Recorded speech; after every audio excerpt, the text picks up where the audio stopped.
Okay, so we'll start recording in 3, 2, 1, action. Hey everyone, TurtleLags here, bringing you another AFK Journey video. We are live here on Twitch.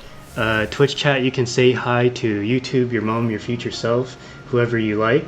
And huge shout out to Mako, by the way, who is a fellow content creator who posts a ton of awesome videos pertaining to like the latest updates regarding AFK Journey, as well as especially Arena PvP.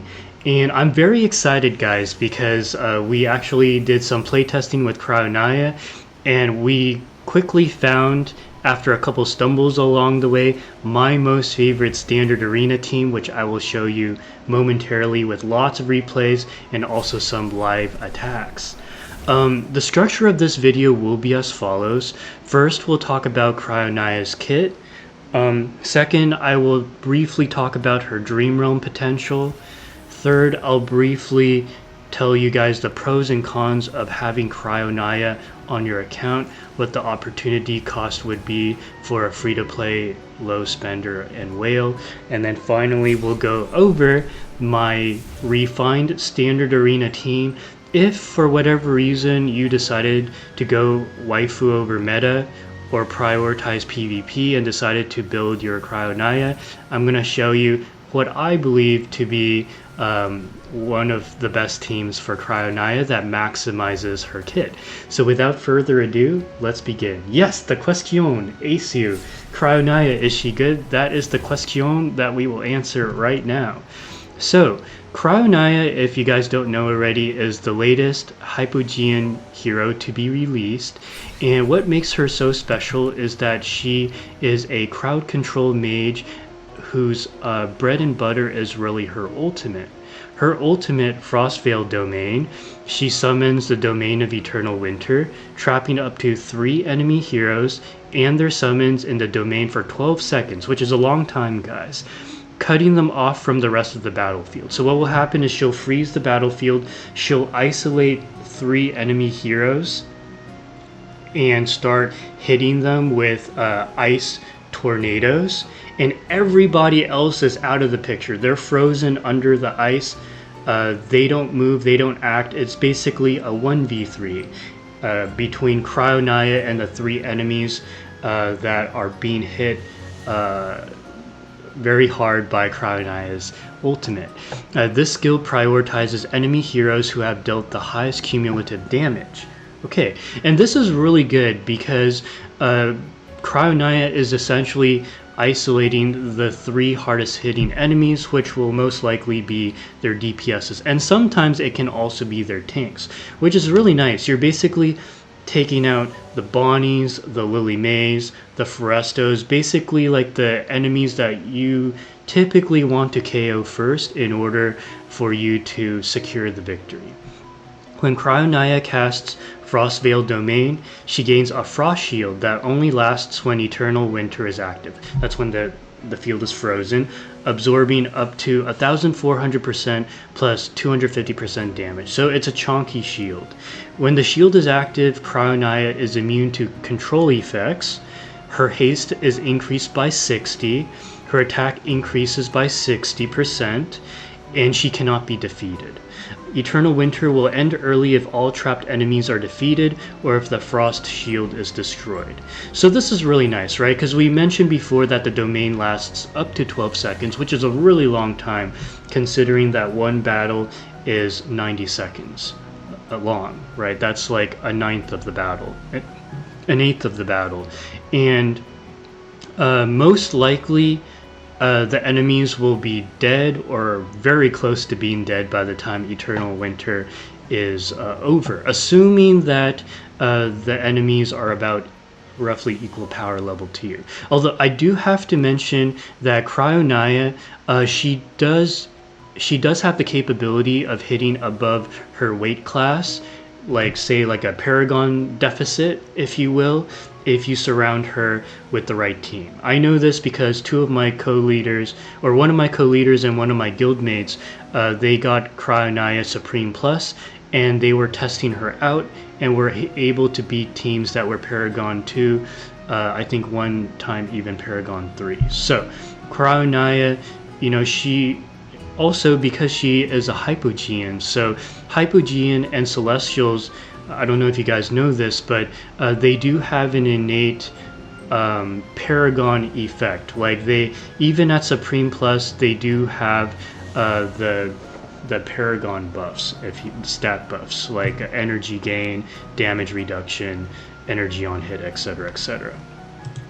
Next, Icicle Tempest. So this is her skill 1.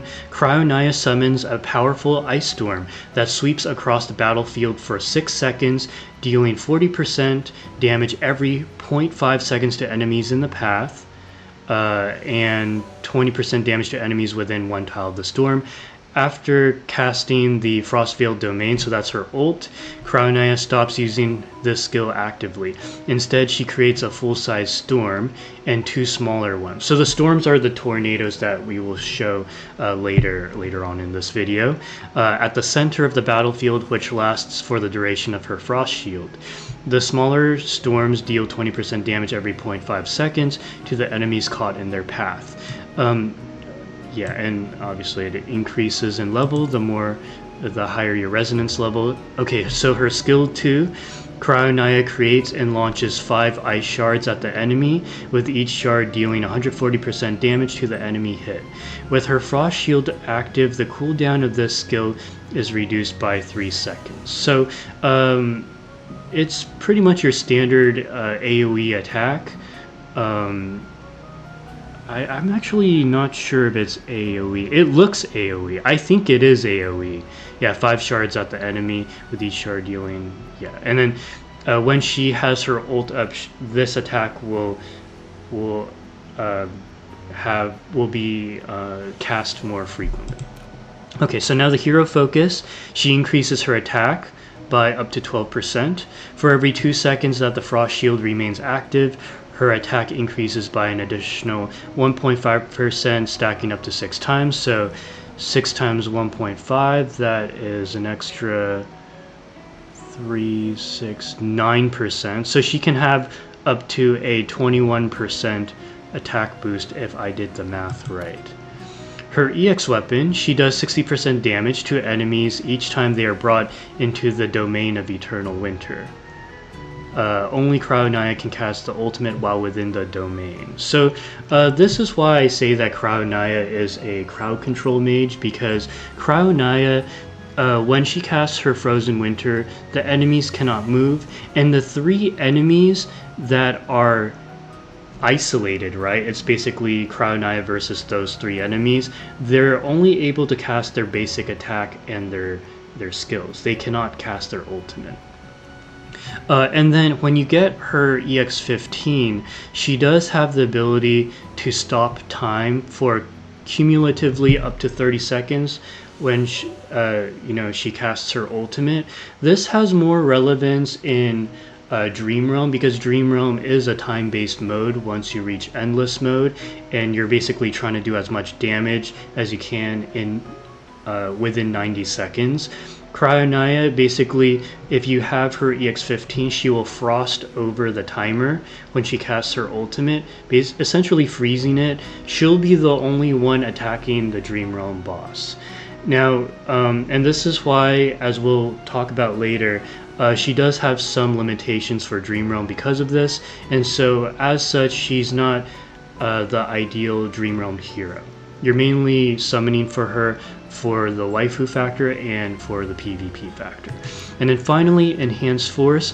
While the Frost Shield is active, Cryonaia instantly freezes and defeats the enemies within the domain of Eternal Winter if their current HP is below 300% of their attack and their HP percent is lower than 15%.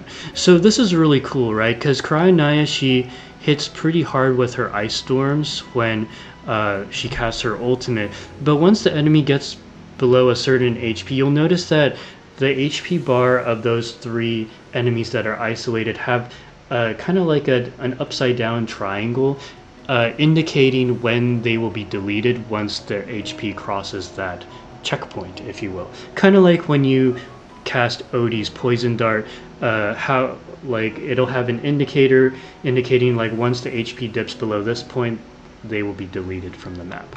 So now that we've gone over Cryonaia's kit, I want to briefly talk about her Dream Realm potential and tell you guys whether or not you should summon for Cryonaia. So if we were to go into Dream Realm for a moment, yesterday's Dream Realm boss happened to be the Snow Stomper.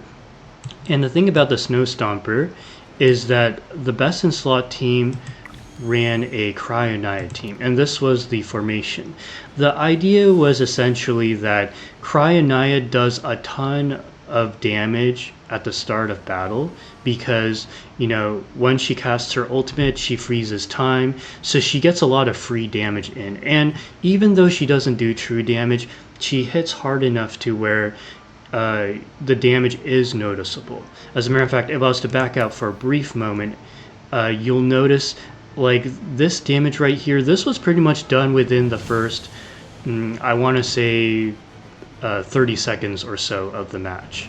And I say the first 30 seconds or so because the way this formation works is that you essentially have Cryonaia and Odie doing the bulk of the damage at the start of battle. And you know, the way that Endless Mode works is that as time goes on, as the boss takes more and more damage, their defenses increase. And so normal attacks, and by normal I mean attacks that are deducted by the enemy's defenses and then calculated into the damage they take at the end of the calculation, those kinds of vanilla DPSs, they drop in value because as the enemy's defenses go up, the damage dealers who do not do true damage or who do not do damage that scales off of the enemy's max HP will go down over time.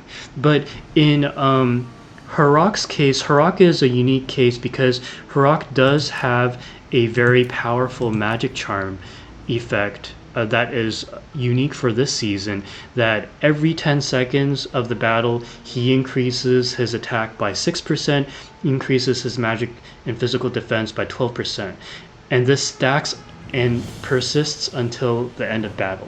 So by the end of battle he essentially increases his attack by 6% times 80 times 8, so he increases his attack by almost 50% and almost doubles his physical and magic defense by the end of battle. So Harok, even though the enemy is gaining defenses, but Harok's damage is also increasing, so it kind of neutralizes each other.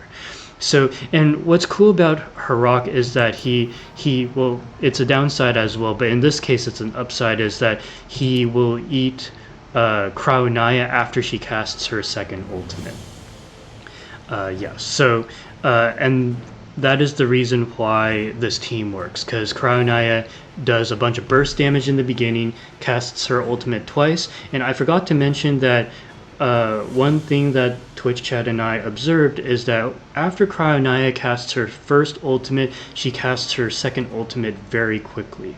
And part of that I think might have to do with just all the energy that she gets during the time when everyone's frozen, right? Because she has the tornadoes hitting, getting her energy. Every time she's hitting an enemy, she's getting energy. Every time she's getting hit, she's getting energy, right? You have literally 3 enemies hitting only her, but because she has a chonky ass shield, so you know she doesn't get hurt per se, but she's getting all the energy benefits from that. So that's, I think, why her second ultimate casts so quick.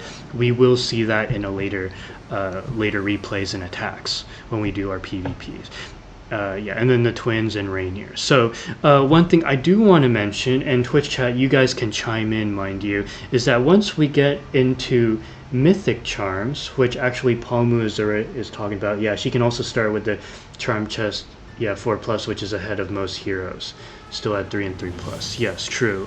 All the raid up heroes, including Hypogene and Celestials, they do get promoted by the devs by being able to purchase their strongest charm set on the cheap in the charm merchant store.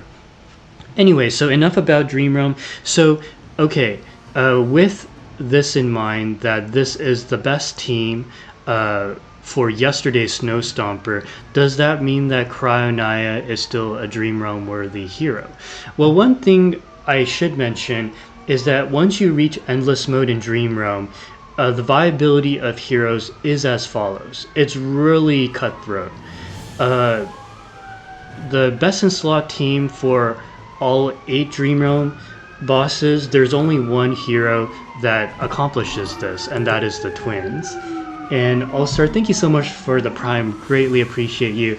I'm across the street from the fire station, so if you hear fire alarms, that's what's going on. I'm alright. Yeah, so basically the twins are best in slot for 8 Dream Realm bosses.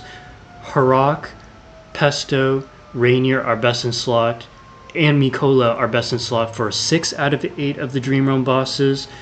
And then I think like Sonya, Sinbad, and 1 or 2 other heroes, maybe Smokey, are best in slot for 2 out of 8 of the Dream Realm bosses. But keep in mind though that yes, there's endless mode, but there's endless mode early on, and there's endless mode when everybody's has their mythic charms. You can kind of say there's 2 phases of mythic charms, because there's one where you don't have access to the mythic charms yet, and there's one afterwards. So anyways, I digress. Actually, I mentioned that because once we have access to mythic charms 20 days from now, Harok might fall off, and if Harok falls off even a little bit, Cryonaia will probably fall off too. Actually, let me put it this way. Cryonaia will fall off against the Snow Stomper if Harok is no longer best in slot. So I want to mention that. Okay, so now that I've talked about that, if you are a free-to-play player, should you summon for Cryonaia? I would say no. The Celestial Hypogene priority is as follows. First is the twins, because no matter any season of the day, without any artificial buffing with magic charms, the twins are viable across all the Dream Realm bosses. And I expect it to be not only for this season, but for seasons to come. Now, Rainier and Harok are artificially buffed by magic charms right now, because Rainier's magic charm allows him to provide the DPS behind them with some true damage capabilities. Harok is artificially inflated because he has the attack buff every 10 seconds. Because of that, I would say the second best Celestial Hypogene to get is Pesto, and then Rainier, and then after that, I think you've got all the essential heroes. Hey Zaxxus, you're on YouTube. And shout out to Zaxxus, by the way. He has a YouTube channel. You guys should check him out. He's I think definitely is a content creator who you should support, because he has a lot of great content, and yeah, really awesome person. Yeah, so Cryonaia from a Dream Realm perspective for free-to-plays, assuming that there's only 3 Celestial Hypogenes that are must-pulls, I would recommend for a free-to-play player that you do not summon for Cryonaia until you have the Twin Supreme Plus, Pesto Supreme Plus, and Rainier Mythic Plus. And that will take you about 7 to 8 months to accomplish this. Assuming you don't hit hard pity every single time. Assuming average luck, which is almost hard pity. So, yeah, 2 seasons later, then if there's no other hero that is as dominant in Dream Realm, then yes, summon for Cryonaia. Now, if you're a low spender, I think, there is merit to having at least one PvP hero. Like, if you're a low spender, PvP is a mode that you should take a close attention to in addition to Dream Realm, because certain PvP modes such as Standard Arena as well as like Clash Fronts, heck, even Supreme Arena, getting those extra EXP boosts, for your resonance level early on in the season, those can also contribute to your performance in Dream Realm, to your performance against Primal Lords. So as such, I do think Cryonaia, I think she has the potential to be a hyper carry, and I'll show you a lot of good examples momentarily that illustrate her PvP potential. So if you are a low spender and need a solid PvP unit, I do think of all the Celestial Hypogenes, Cryonaia might be the most budget PvP hero after you have gotten Pesto, the Twins, and Rainier. Because Cryonaia, you can support her with normal heroes like Rowan, like Bonnie, who are both A ranks or who are non-celestial hypogenes. Support her with Hugin, just basically supports that can keep her alive, contribute damage, debuff, etc., allowing you basically want to get her to her ultimate. Heck, even Damien works very well with her. Yeah. Now, if you're a whale, I do think that Cryonaia is an excellent pickup if you cannot afford to purchase the Dunleer and Diurnal package, because I would say that Cryonaia, her best teammates are the Twins, who you should already have on your account, Pesto, who you should already have on your account, and then the rest of the best partners remaining would be really solid S rank and A rank heroes like Lily May, like Bonnie, Rowan. Rowan is an honorable mention because it's always nice to have new heroes that create their own archetype. And Cryonaia, I think with further playtesting, has the potential to create her own archetype. Because yes, Pesto is nice, but really you don't even need Pesto.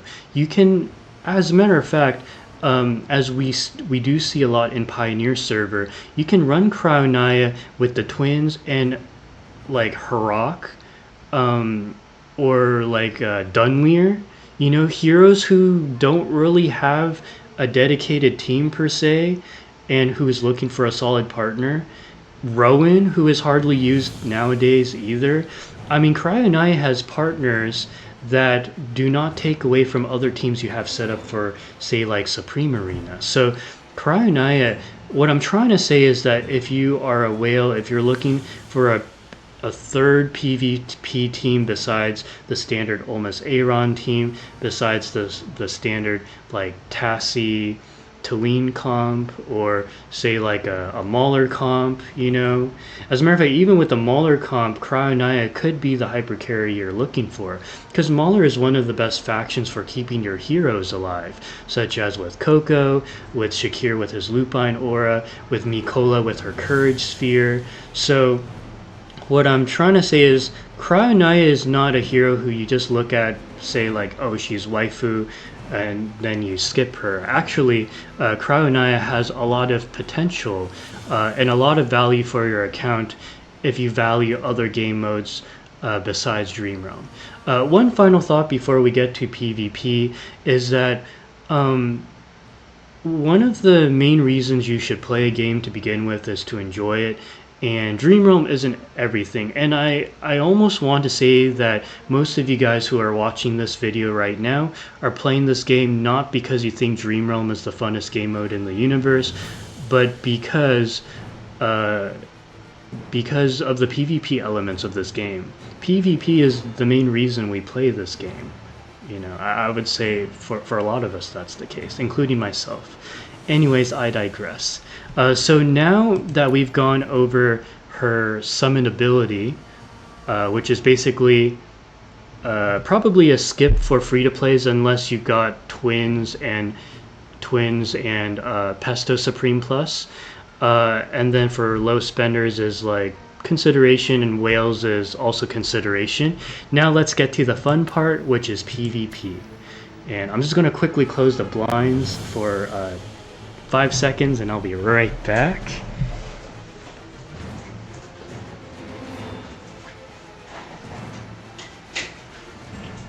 Okay guys, I'm back. So on to the fun part, which is PvP, guys. Alright, so Twitch chat and we actually did a ton of playtesting, and I lost some points along the way, like 20 points, 13 points, trying to find the right team for Cryonaia. And thanks to some smart thinking from Slowbeard, from Mako, from giving you guys shout outs. We'll just say Gordon because you're in chat. Evil Robs because you're in chat. Glorious Hero. Because of you guys, I have been able to find a team that I really like. I'm not sure if I'll set them on defense, but I think for offense, it's very fun. So what is this team? Let's do some live attacks first. I'm going to spend diamonds for it because it's really entertaining. It's fun to watch. Okay, so let's go against my rank 2 player. Shout out to Ragnarok if you're watching. He's my co-leader. Also a Cryonaia enjoyer. Actually, this is an excellent time to talk about Cryonaia's biggest weaknesses and how to combat it. So I would say the biggest weakness for Cryonaia, there's two. One is that she's really squishy, and two is that she needs proper supports to get her ult off, because until she gets her ultimate off, you're not getting her value, and you'll probably quickly die as the enemy overtakes you. I think her biggest kryptonites would probably be Bonnie, that's suspect number 1, and Lily May, suspect number 2. Now, why are they so troublesome for Cryonaia?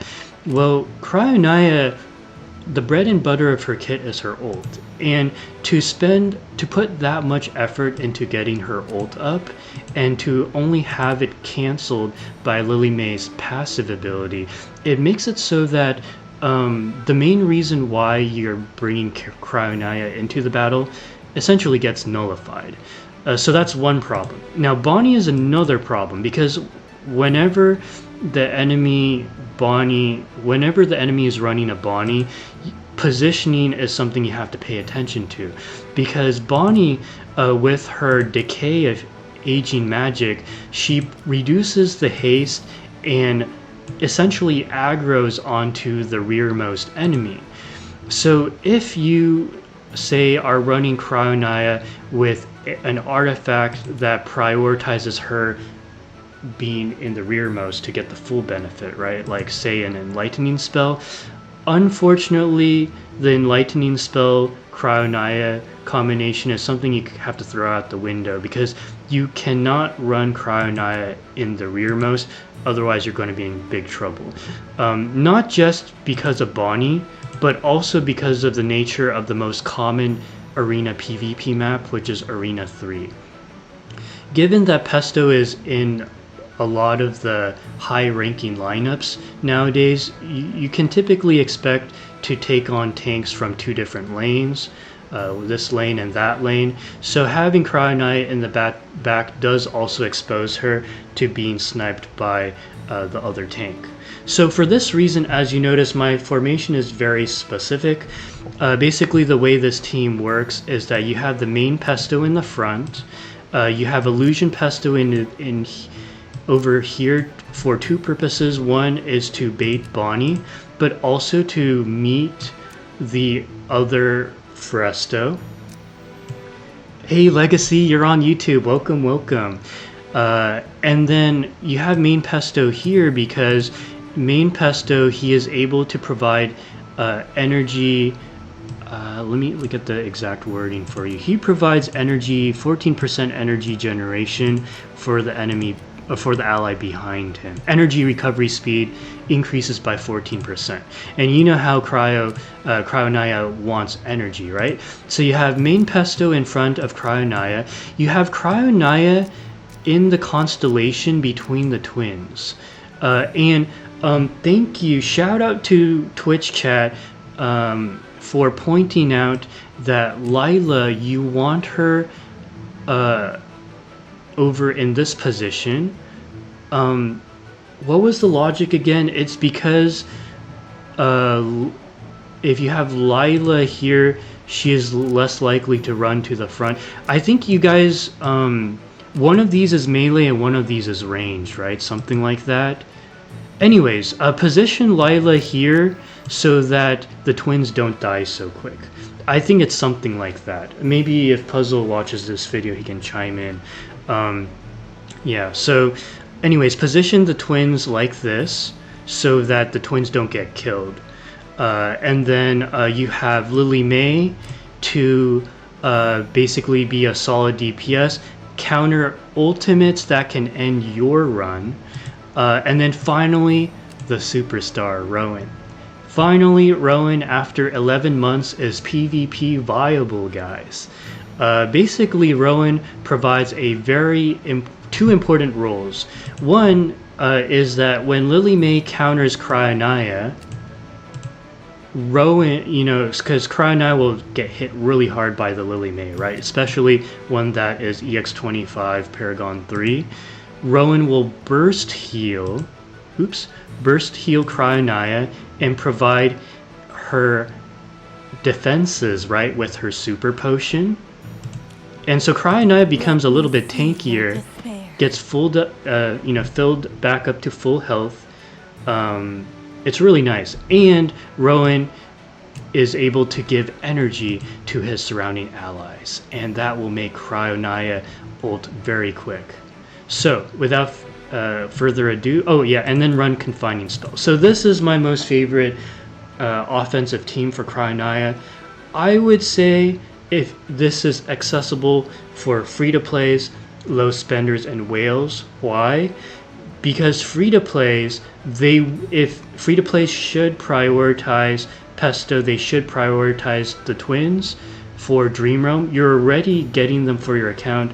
All you're doing is you're getting Cryonaia instead of Rainier, let's say, because you want to balance out PvP and Dream Realm. You don't want to go overweight one over the other.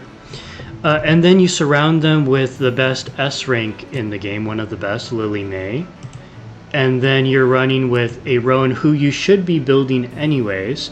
And unless you're a brand new player, you probably built Rowan at some point, because previous season Lightbearer faction was very good for AFK stage pushing. Okay, so let's go ahead and run this. I'll have slow-mo. Okay, so notice my fake Frusta goes this lane, main Frusta holding down that lane. Notice that what will happen, let me see. Rowan burst heals, gets Cryonaia's ultimate up. Ultimate has been cast. She isolates the three main DPSs, Bonnie, Lily May, and Pesto. And yeah, Bonnie is gone. I think his Lily May is still alive. And that's another reason why Lily May is... Oh no, Lily May's frozen. Right. Yeah, okay, and ultimate is cast again. See how fast that was? And notice the upside down marker indicating when they get executed. Yeah, so very beautiful attack there. Look at how much work Cryonaia did. And if, in case you guys were wondering about the Paragon differential, this was the Paragon differential. Yeah. Alright. So now let's go ahead and do another attack. Alright. So we're going to pick a different opponent, and I'm going to go against Overzealous next because he is running a different flavor of Cryonaia, which is something you can consider. Oh yeah, and Slowbeart makes a good point. I like to trap her behind Hugin over there sometimes so she can't run to her death. That's a great point. And Hugin, I would add on to that, Hugin is an excellent partner for Cryonaia, and Hugin is this hero right here.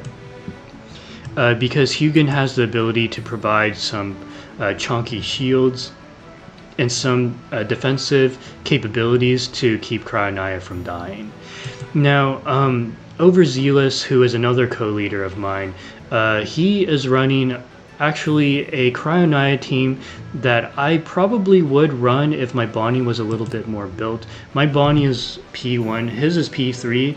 I think Bonnie is one of the best PvP heroes in the game, and I went free to play for the 2 months that Bonnie was a rate up hero, so I kind of bricked my account that way. But you don't need Bonnie, guys. You just need to know how to set up your formations correctly. So, Basically, this is a very, very solid comp. You have, I would presume, a main Pesto here, providing energy for Cryonaia. You have Lily May, you have Bonnie, you have Damien. Now, Damien is actually a very good hero to run against Cryonaia.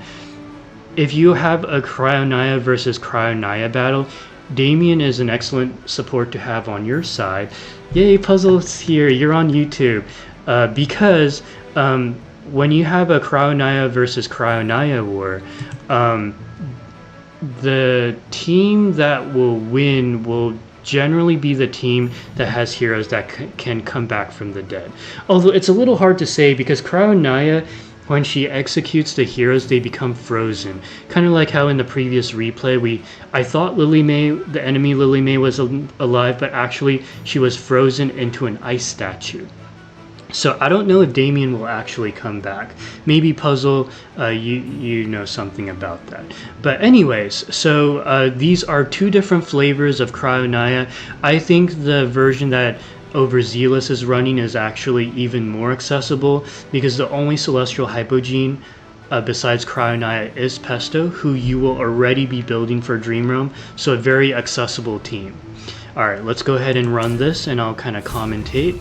So, you know, our fake Fresto baiting the Bonnie's aging magic. Our Cryonaia got ulted on, but our Rowan burst healed with the super potion instantly, right? Providing energy as well and providing some permanent defensive buffs. Okay, our Cryonaia ulted, and this is why it's so nice to have the main Pesto, the twins, and Rowan all working together to get Cryonaia's ult up. And you know, we got our oh yeah, and he also casts his Cryonaia. Okay, I think we stabilized. So as I was talking, there was a bunch of animations going on.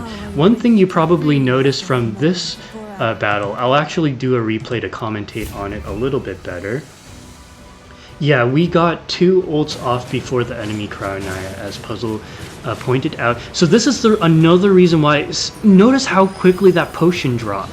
The instant, even before Lily May went back to her place, Rowan had already, you know, procced the super potion. Okay, so here's our first ult.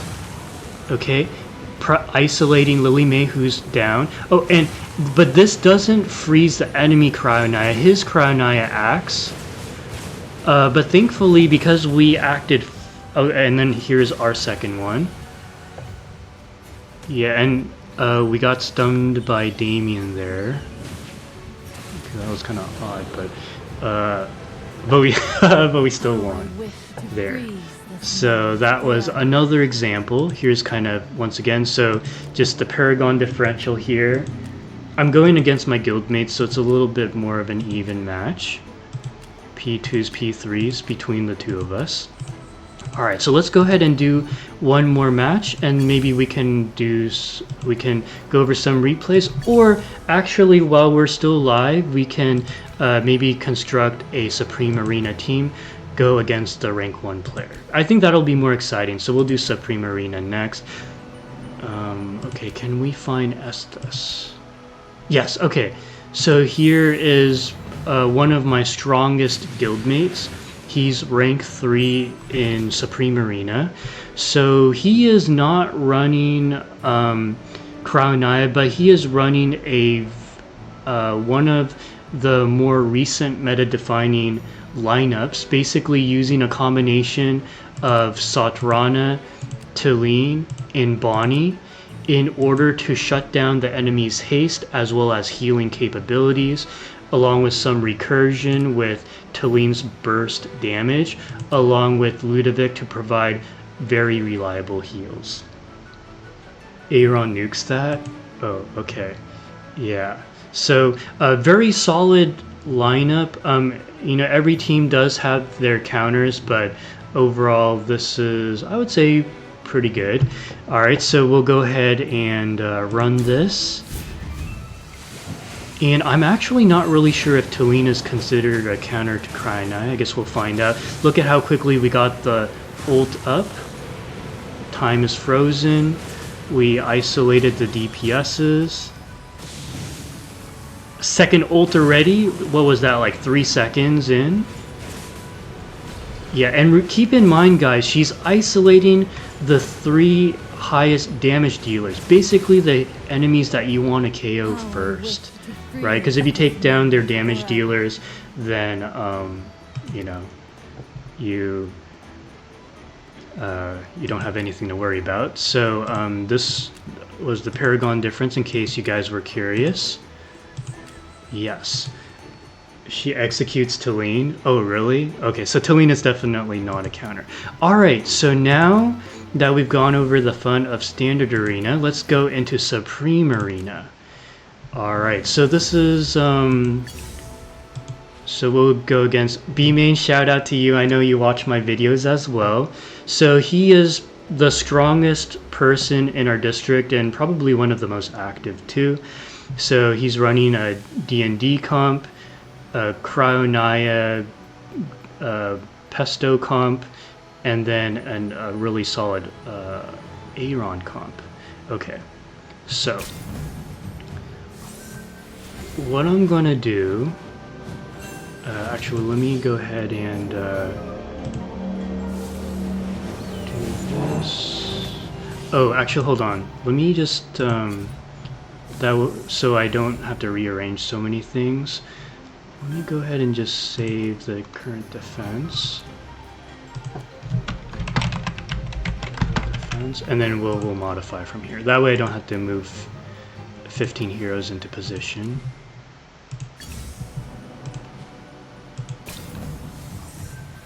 Okay, so...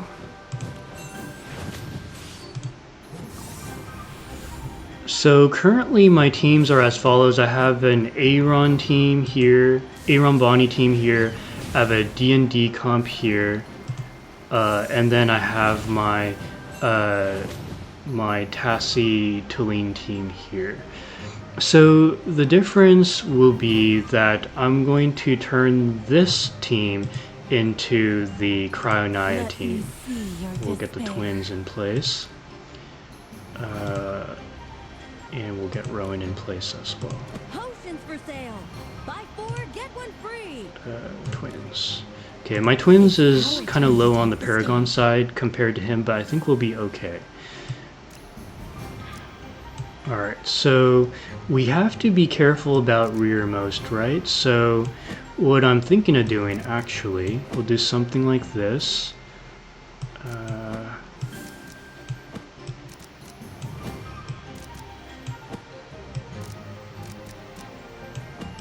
Yeah, so we'll do something like this.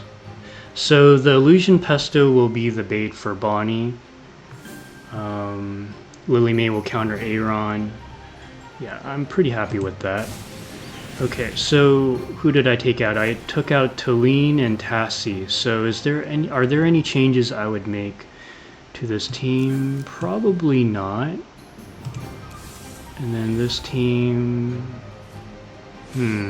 Probably not. Actually, I wouldn't really make any changes here. Well, actually, this is an Aaron or D&D comp, right? So, who is that? Oh, this is a Cryonaia comp. Okay, so this is an interesting take. So essentially what he's doing is he's running a Wilder shell for Cryonaia. So this will be interesting because I'm still unsure if the Wilder tiles are so OP this season that you run 3 different Wilder compositions. Don't send Aaron to D&D. Okay, gotcha. Okay, so we'll swap then.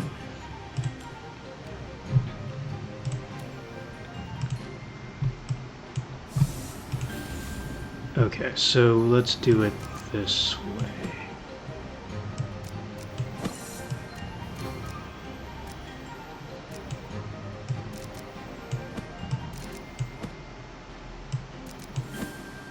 Okay. Probably, yeah, he's not even running on the buff either. Okay, I think this is good.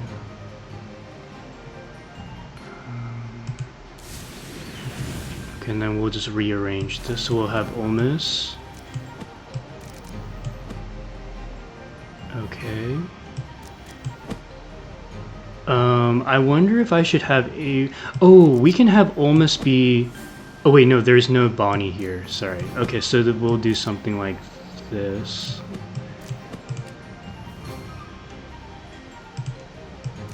Okay. What do you guys think? You got Lorson. I have him Supreme Plus. Lorson would be better than Parisa. Lily. Oh, I have Lily on this team. Make Niru frontmost.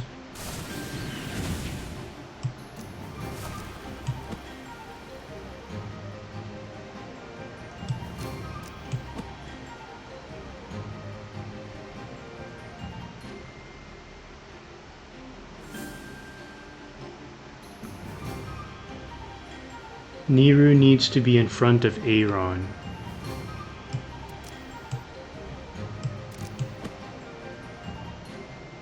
Put Aaron between Arden and Bonnie and Niru. Niru in front of Arden, then you get the charm effect.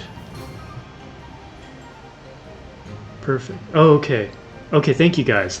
This is why we have Twitch chat. Appreciate you. Thank you, thank you. Alright.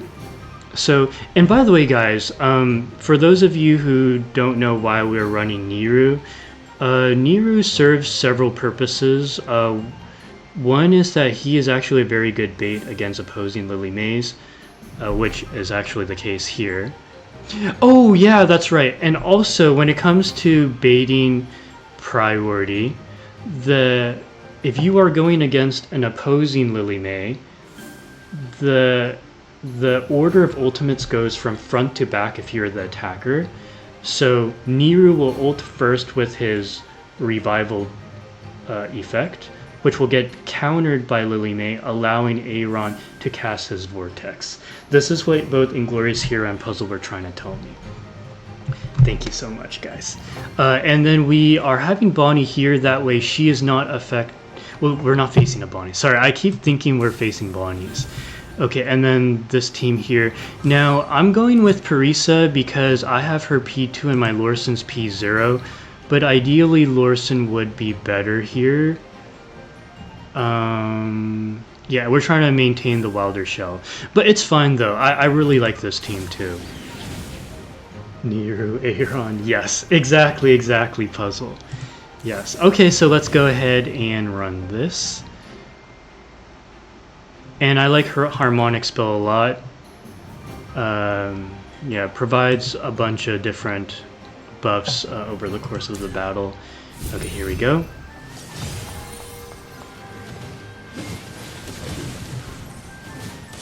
So 2 different flavors of D&D. Oh, okay, yeah, his one.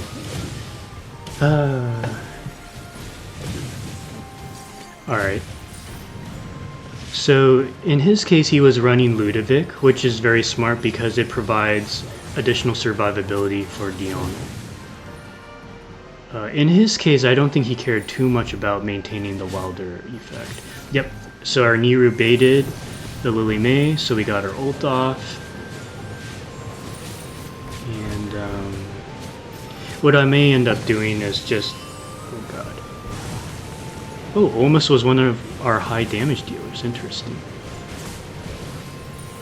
Okay, Aaron's down, Niru's down. Cryonaia is really powerful, guys. And the ult. Oh. Yeah, so if you want to dominate in PvP, yeah, Cryonaia is pretty good. I was going to say swap Parisa and Laika. Okay, we could try that again.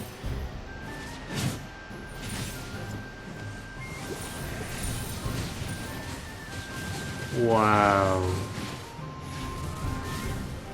Okay, we got annihilated, guys.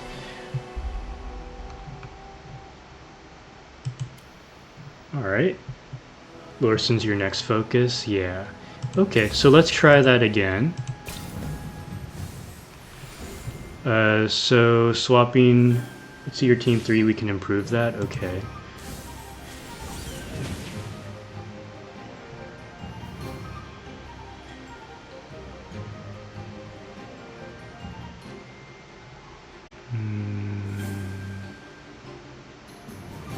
Yeah, he's using Nuru to counter.